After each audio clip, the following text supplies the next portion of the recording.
Welcome back to Network Nuts YouTube channel. I am Alok Shrivastava, and if you are watching this video, that means your Kubernetes cluster is up and running. So congrats, that's a wonderful job. Now before we jump onto creating the pods and creating applications, deploying the pods, we need to understand one very basic thing. That is what I always focus on. Please make your concepts very clear. So we need to understand what is a Kubernetes application and what is the relationship between a container and a pod, and what is the right strategy to add the number of applications or number of containers. Number one thing is, for us to run any application on the Kubernetes cluster, we need to do certain things. Number one, we need to package that particular application in a container. So I cannot simply run a RPM or a exe or a binary file on Kubernetes, as I was telling this from day one. So we need to package it in a container.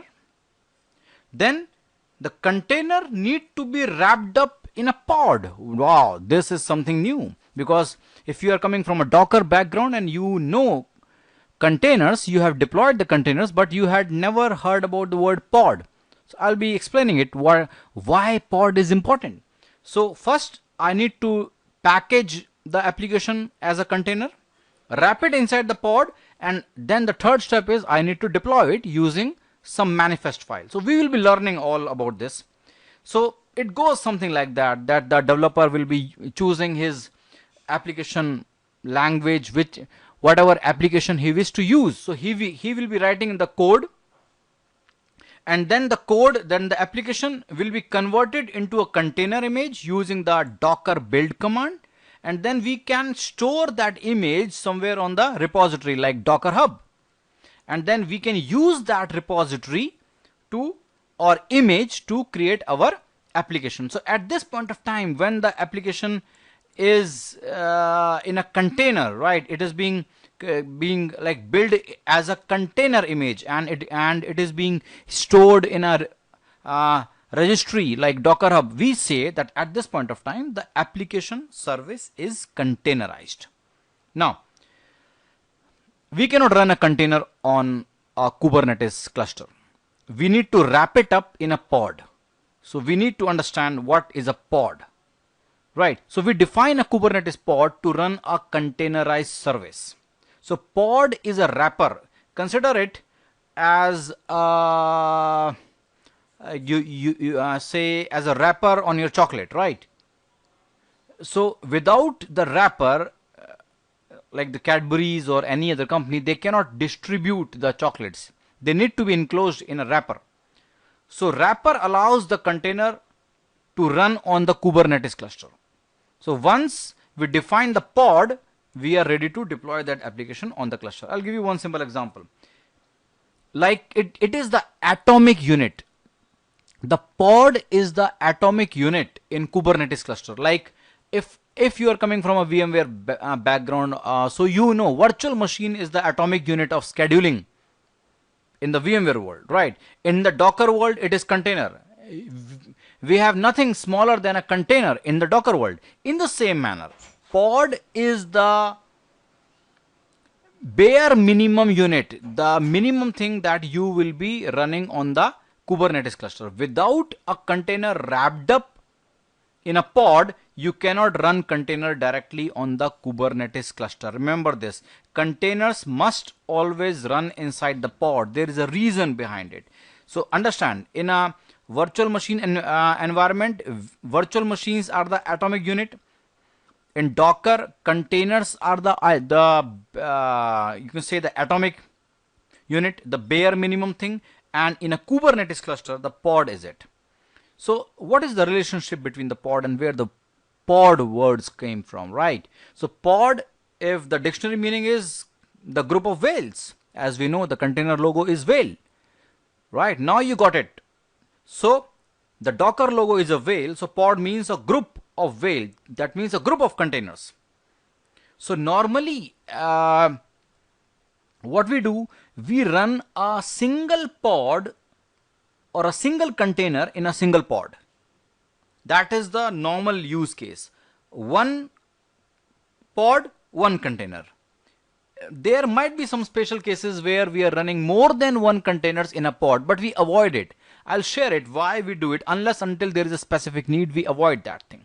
So there might be a use case that a pod has got two containers, one a main container or a supporting container. Might be that the application need some other part which should be running in the same namespace or same memory pages, right? So in that case, we will be requiring more than one container running in a pod. Pod is the one which controls your CPU, your RAM. So pod is a ring-faced environment to the run container. Consider, or you can compare the pod as a control group of Linux servers, right? So if you run a pod, so you can define the CPU, RAM, everything at the pod level. You cannot define the CPU and RAM, how much this application can consume at the container level. That has to be defined at the pod level. So the IP address, the CPU, the RAM, everything is defined at the pod level, not at the container. So container, because it is running inside the pod, it is automatically get enclosed within that particular range or the resources, right? So that is one of the reasons we don't run multiple containers in a pod, because if I'm running multiple containers in a pod, they will all share the same memory, same IP address, same CPU, everything, right? So I'll share you one picture. Say, and if there are two containers in a pod, they will be able to talk to each other using the local host. So they need not to go to the actual interface. So this is what I wanted to show you. So pod is the bare minimum unit, right? You do not scale by adding more containers in the existing pod. Let me explain this. Something like this, like suppose I'm running a web application, Nginx, right? And the load increases. So I'm not going to add more containers inside the same pod. Why? If this pod was limited to say 2 GB of RAM, let's say, and 1 core of CPU, so all these containers have to restrict themselves within that 2 GB of RAM and 1 core of CPU. So that's going to be a crammed up space, something like that, a small room full of lot of people. So they will never be able to work efficiently, right? So this is not what we do. So whenever there is a need to scale up the application, for every container we will be deploying a separate pod. So that means 2 GB RAM for this like Nginx instance, 2 GB RAM for this Nginx instance, 2 GB RAM this, 2 GB RAM this. So now the total say if I'm talking about the RAM, the total memory available to my application is 8 GB RAM and 4 core of CPU. So I will be able to cater a lot of people more effectively rather than on the right hand side of the picture, which is a wrong thing. So in this case, all the Nginx will be using the same 2 GB of RAM and 1 core of CPU. So it's a mess. So unless until there is a specific use case, we don't do this. Remember this, right? So pod is the atomic unit. Remember that. So either the pod is totally deployed or not deployed at all. Pod, you will never find a case where the pod is partially deployed. It will never happen.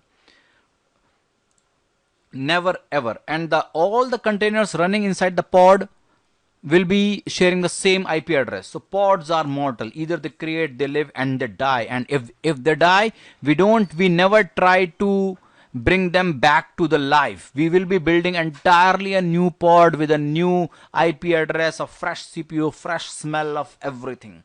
So remember that thing. This is very important.